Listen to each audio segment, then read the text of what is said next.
Anyway, thank you for coming to this media event. I'm really honored to be here with you and to introduce the people that are here at behind the podium with me. And I'm going to give brief introductions. City Manager Foggin was not able to make it this evening, and so I'm going to stand in on the introductions. And I'll just go down the row and say, and you're going to hear from each one of these people tonight. So Vice Mayor Lingenfelter, Mr. John Hansen from the Kingman and Mojave Manufacturing Association, also known as KAMMA. Of course, our honored guest, Representative Regina Cobb, and Mr. Bill Lenhart from Sunbelt Development. And I'm Mayor Jen Miles. Oh my gosh, I just did your work. Thank you. Well, thank you for coming, City Manager. Would you like to say anything? Well, actually, just apologize for being late. I had a family crisis. We're just really grateful to have the members that are sitting at this table participating, and the great work that's been done will be exemplified in the comments that are made. Appreciate the mayor doing my job of introducing, and I'll turn the time over to her to actually start making the comments. So, and then we'll pass the mic around. Thank you. Okay, so there's an old saying that alone we can do little, together we can do so much. And I would add to that together we can build Kingman's bright future. And tonight we are here to really celebrate a momentous progress toward infrastructure development here in Kingman, the Rancho Santa Fe Interchange and Parkway. The group that's here seated behind the table and the people we represent, including the City of Kingman staff, and I'd like to mention the ones I see here are Engineer Greg Henry, Carl Cooper, our attorney, and our finance director, Tina Moline. They've all been part of this journey. And also we represent the Kingman and Mojave Manufacturing Association over here, Sunbelt Development, and others in the county and WACOG who have been working for a number of years to bring this project to fruition. And we're well on our way now, in large part because of Representative Gina Cobb's legislative leadership that resulted in a $20 million appropriation for the interchange. And we all want to thank Representative Cobb and each person on this platform.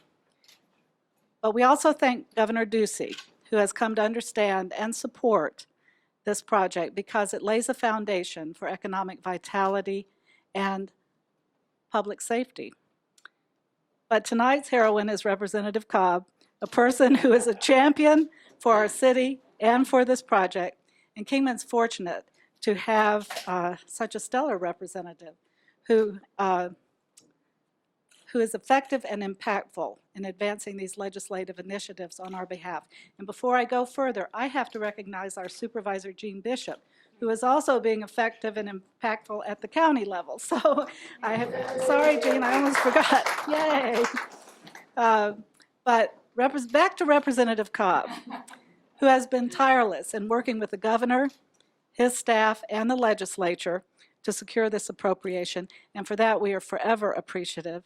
And without further ado, I'm going to turn this mic over to Representative Cobb.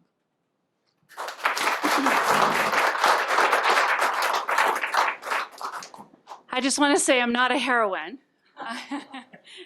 This has been a team effort since over a year ago. When we got together with ADOT and many of the members of the community, as well as the city and the county officials, we all came together and said we need to get both interchanges done, the Kingman Crossing and the Rancho Santa Fe interchanges. The Kingman Crossing was well on its way, and I think it still is. I'm a little disappointed with delays on that, but I understand from Mr. Turney that everything is a go. They're just finishing up attachments and everything should be moving forward on that. So the next step was to get the Rancho Santa Fe up and running. And this group up here, and many of you in the audience, have been working very hard to do funding for that Rancho Santa Fe. So my part was to try to get the state to do their investment also. And that's what I worked on this year. I didn't run a bill, but I knew that as appropriations chair, I have a little bit of a twist.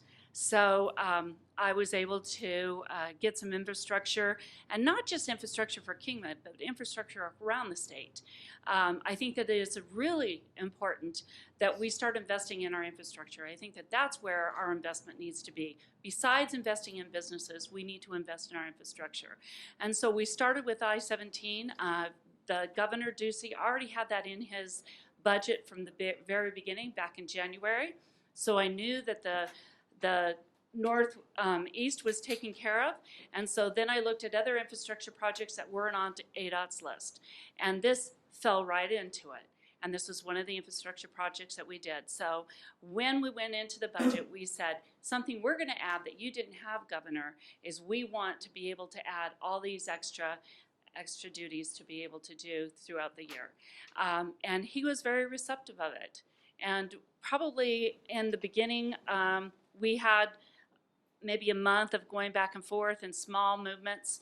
And then when we decided we needed to make big movements, this is one of the big movements he made, to make sure that he knew that he was helping Kingman out and we were on board. And you know how much he campaigned in Kingman over the last year. And so this was an investment I feel like he needed to make to show us that he was there for us. And so I think we're going to see over the next few years some great expansions of what we can do in Kingman. We're going to show the rest of the state. We're not this little community up here in the Northwest. We are going to be on the I-11, and we are going to make a force out of Kingman and that area. So I am so excited about getting this project moving. And I think that it is, again, a team effort. It was a team effort from the county, from the city, from all the communities, from KAMMA. I think we all had a little piece in it. I just put the last piece into the puzzle. So thank you all for being here today. When we finish up, I think we're going to be opening for questions, and I'm sure there's some questions about the legislation. I've already had a few questions on how it's drafted, and I'll be able to address those when we get to that point. So thank you. Mayor? Yes. Okay, our next speaker is the City of Kingman Vice Mayor, Travis Lingenfelter.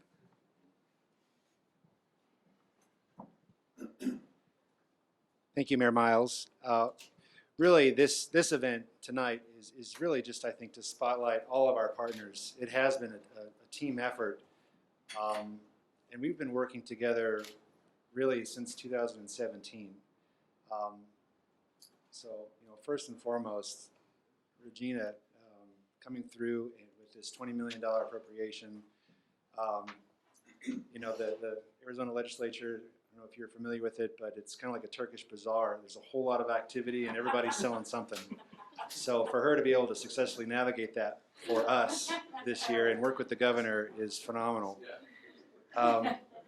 We went down in 2017, I think it was November of 17.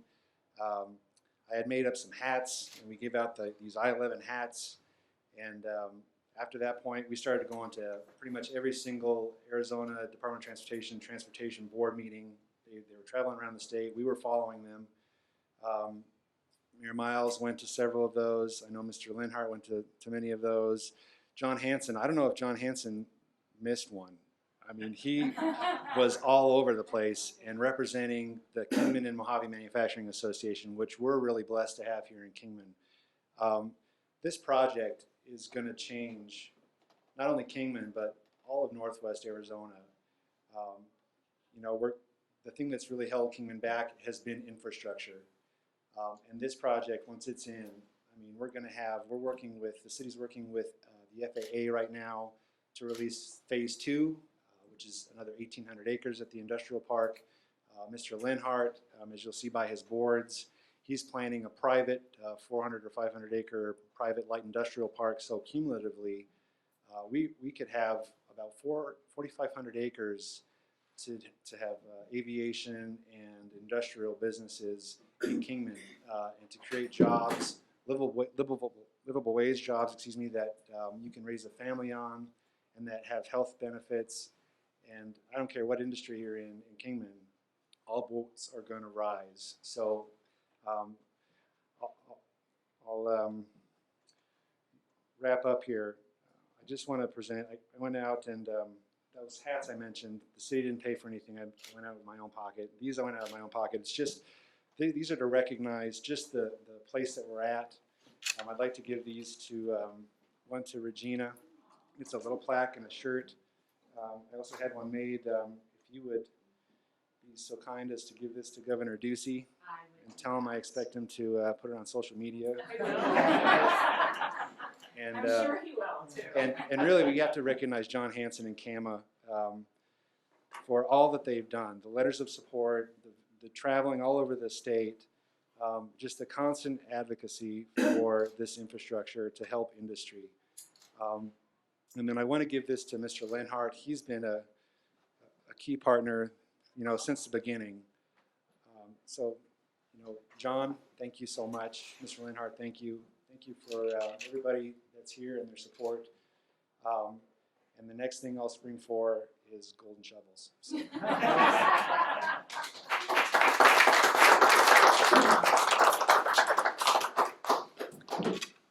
And speaking of John Hansen, the chair of Kingman and Mojave Manufacturing Association, would you speak to us a little bit about KAMMA's participation in advocacy?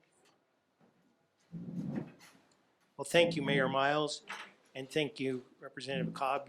It's amazing what you did, so you are a heroine. So I'm John Hansen. I'm the president of Kingman and Mojave Manufacturing Association. So they said John Hansen a lot, but really what they need to say is all of the people who are involved in manufacturing in Mojave County and Kingman as a community, because that's who I have been privileged to speak for in everything that we've advocated for. Looking at these maps, one of the things that some people who live here don't understand, don't recognize, is that Kingman, on the intersection of a major east-west route, I-40, and a major north-south route, presently up 93, going to be I-11, with the mainline rail between Los Angeles and Chicago, and an airport that will handle some fairly significant air traffic. We find ourselves in this confluence, an amazing natural confluence of transportation opportunity. This is an opportunity to be a transportation hub. And I can tell you from my past experience as a manufacturer that when you can guarantee your product is going to be delivered on time, or you can guarantee that your raw materials are going to get there in time so that your product can be delivered on time, you have just answered one of the major questions that comes up in any sort of discussion about locating a manufacturing facility. And with this work, we are going to help make that promise a true statement. Some of you were here during the big snowstorm, and many of you didn't know this, but during that snowstorm, traffic was blocked completely to the Kingman Industrial Park. There was no way in, and there was no way out, because there were traffic jackknifed underneath the bridge, and we were in there, we couldn't move. And luckily, that stuff melted, so just for a day. But what if a train comes off the track? What if a big truck catches on fire underneath that underpass? What if something else happens that would occlude that traffic flow? All of a sudden, we have a major problem. We can't move our goods. We can't bring in emergency services. We are in a horrible position. And there are a lot of companies who look at that and say, that doesn't work. So this second, and which will be the primary access to the Kingman Industrial Park, is huge. It's one of the questions that we couldn't answer. In any of our previous discussions, we could not answer that. So some people would say, well, it's nice to have. Kingman and Mojave Manufacturing Association says, no, it's essential to have. And that's what we've been fighting for since 2011. We've been working towards this goal. And so it's a great feeling to be there. So I want to thank Representative Cobb. I want to thank Mayor Miles, who's been a huge motivating force behind this. I want to thank Bill Lenhart with Sunbelt, who has filled in a part of the dream that nobody else could fill in. He's going to fill that in.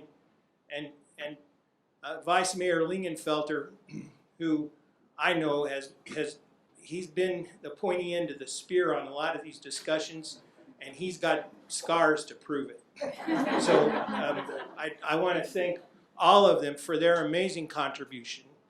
And here's a little known fact, but does anybody know where the second largest concentration of industrial activity is outside of Maricopa County? Right here in our industrial park. We are the second largest concentration of industrial activity. This is the Arizona Commerce Authority who said this, outside of Maricopa County. And when we become 4,500 acres, we will become undisputed in that point. So we are headed in the right direction. And I'm just so thankful that we've got this group of people working for us. So thank you very much. Thank you, John. Bill Lenhart, could you give us information about your project? So we've actually been working on this project for many, many years. We made our first investment into Kingman in this particular area in 2008. And this was on the board to be one of the capital improvement projects at that time. And it wasn't until several years later we got the right people at the table that actually made it happen. And with this appropriation from Regina Cobb that she acquired for us is the critical link that's going to inspire the private developers and the city of Kingman to bring it home. And we have a really short time frame to do it, and we're committed to it. We believe that we can get the construction of the infrastructure broke in 8 months or less. That's our goal. We have our foot on the gas. We have good momentum. We're going to keep it up. So our project actually consists of 1,000 acres, and it's going to be a mixed-use development. It's really difficult to commit to uses at this time, but we have good consultants that are going to be helping us on our land use. But initially what we're going to start off with is going to be an industrial community or industrial park, probably about 110 to 140 acres. Different products. There'll be some 5,000 to 20,000 square foot industrial buildings, and that'll be, we call that flex. It can be used for retail, office, or light distribution, and those will be for sale or for lease. We have another product that's going to be 20 to 50,000 square feet, and that's going to be more of a light industrial. That too will have some yard space, private yard space. But also the big product is what this town is really designed for, and that's going to be the large 250,000 square foot buildings, even 500,000 square foot buildings. And that's for the big logistics, the manufacturers and the logistics companies, where all the right components to service these guys. They want to be in our market. We have the railroad, we have I-40, we have this amazing underused airport, and we have the workforce here that's ready to work. I've spoken to developers out of our state that own and operate industrial communities in Phoenix, California, and in my home city, Las Vegas. And there's pent-up demand for this market because of the affordability, the climate. The airport, for example, if you knew how much it costs to land a cargo airplane at McCarran Airport, offload merchandise, and pack it up and ship it again, it makes sense for them to be here. And we have the runway, the airport will accommodate the larger aircraft, and that's just one. But the rail, the BNSF Railroad, I spoke to them yesterday, and they have demand from the California market. They want to relocate. The cost comparison to just the real estate is enough to motivate them. But when you add to that the tax structure, it just emphasizes that this is just the right place for them to be. So, and we're having those conversations now. It's too early to make commitments to tenants. We have to be able to deliver a time. We have to give them a timeline. And until we have our infrastructure, we can't give them a timeline, but we're getting close. And when we do get it, the tenants will follow. And I just want to thank everybody here. Regina specifically. Thank you, Bill.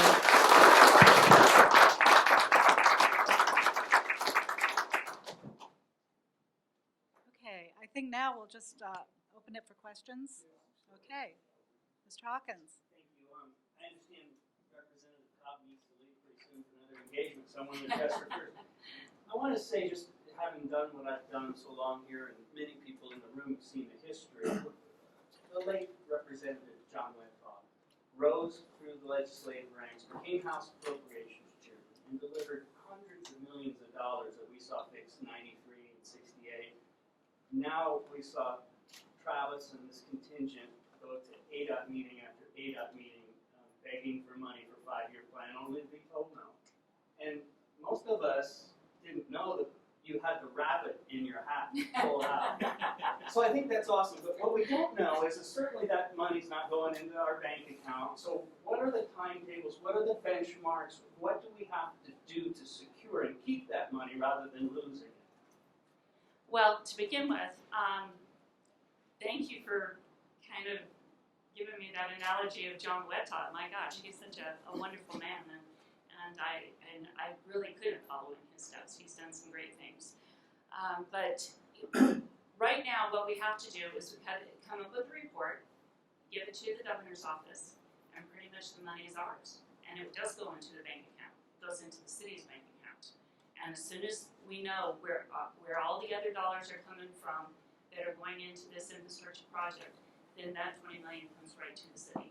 Okay. Follow up from Mr. Foggin, perhaps, and I'll let others ask. So the other parts of this equation, CFDs, what are the rest of the, how many other legs of this stool are there? So what we're currently working on are 2 legs. So the remaining amount, the project as a whole is budgeted for $46 million and some change, right? And so the other $26 million, we're working, as Mr. Lenhart had indicated, we are working with the private sector to do a public-private partnership where we come up with $13 million as a city, and they will come up with $13 million. We're right in the early stages of having conversations about what that would look like. The CFD, we just recently put a CFD policy into place so we can have an application for CFD come in and start working. If that's the direction that the property owners out there want to take, and we hope they want to take that, then that is going to be the solution that we're hoping for, is that it ends up being a public-private partnership where this infrastructure gets built with state's help, city's help, and the property owner's help. It's Three-legged. It's the three-legged stool. Exactly. Thank you. Hello.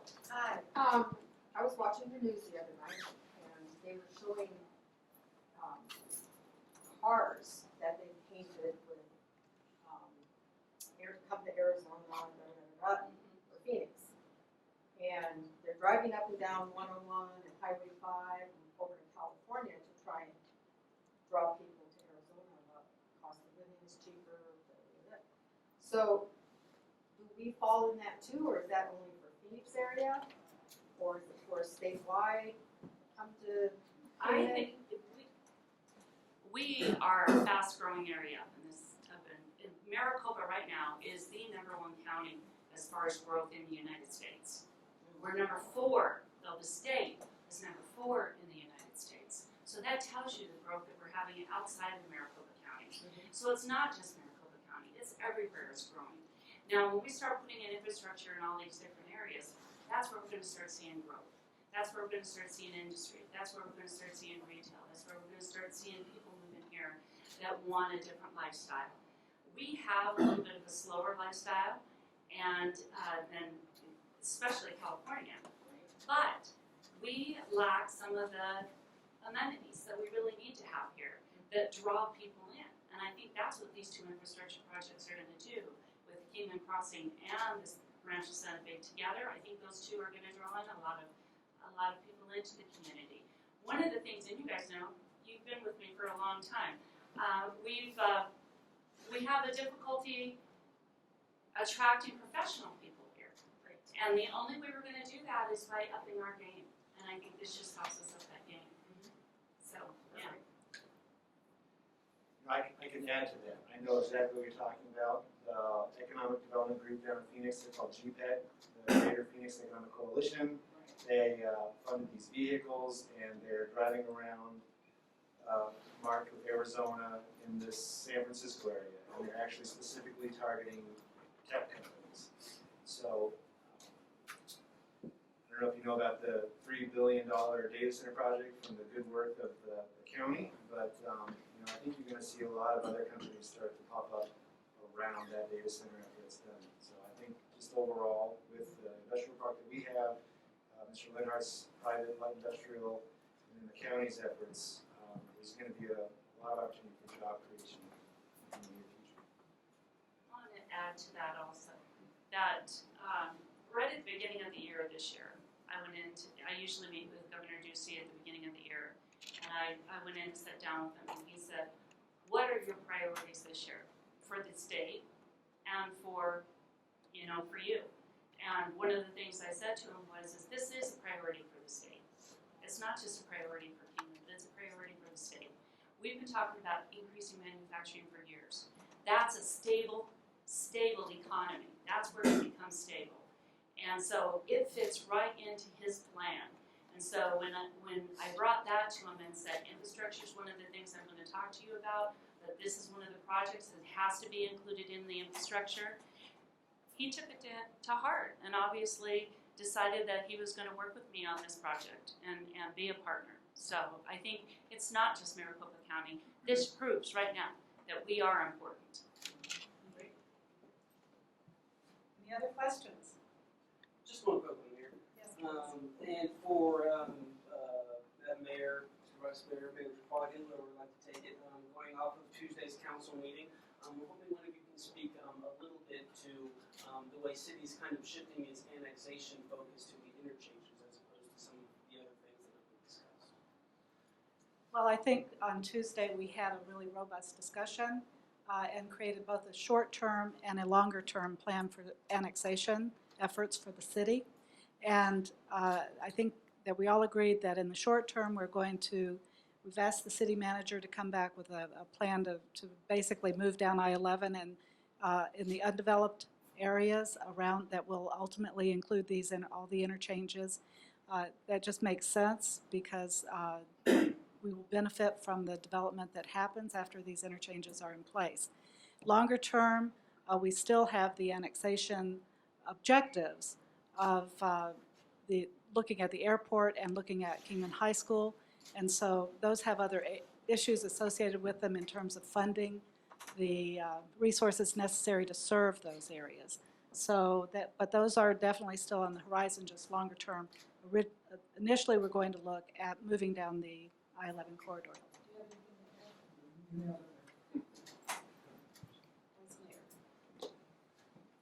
The only thing that I would add is once this infrastructure goes in, these two new access points to the East Bench, everybody knows it's going to open up the East Bench of Kingman. So I think it's just good planning, and it's a good idea to get out ahead of it with an annexation, because we all know that once the East Bench is open, there's going to be development.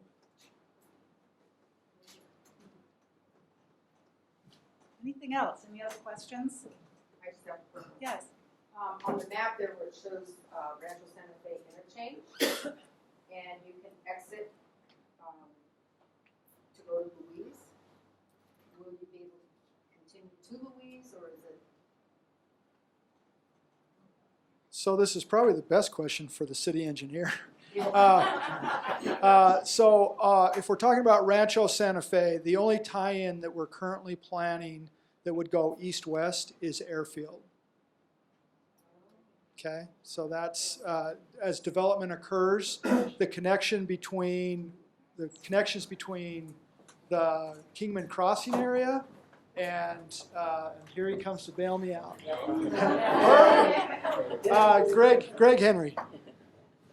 So first, unfortunately, I don't always like to correct my boss in front of a room full of people, but Mr. Foggin said Airfield. He meant Airway Avenue on the north side of the Rancho Parkway, and on the south side of the parkway, the interchange will connect to Louise Avenue. So it will actually terminate at Louise Avenue until such time that the roadway can be extended in the future. Great, thank you. But brains. One follow-up, please.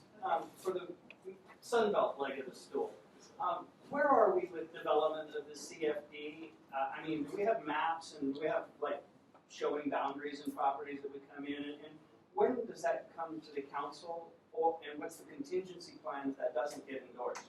So we don't have a map. It's driven on landowners' participation. So we're talking to numerous landowners, many of which are support of the CFD. And once we get firm commitments, then we can use their commitments to define our boundary, our district boundary, and then we make an application. It's a process that takes about, I'm going to say, 3 months for the application and 60 days, yeah. Fallback, we're committed to the CFD as for the private part, or hoping that it works out for us.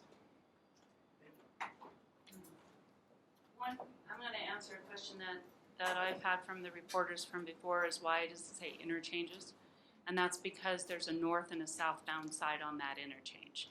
And so ADOT said it needed interchanges be written as plural so that to make sure that we have the north and the southbound side on it. Because there was a public presumption that when the Yes. city linked I-11 connection and the two of them, the money was coming in.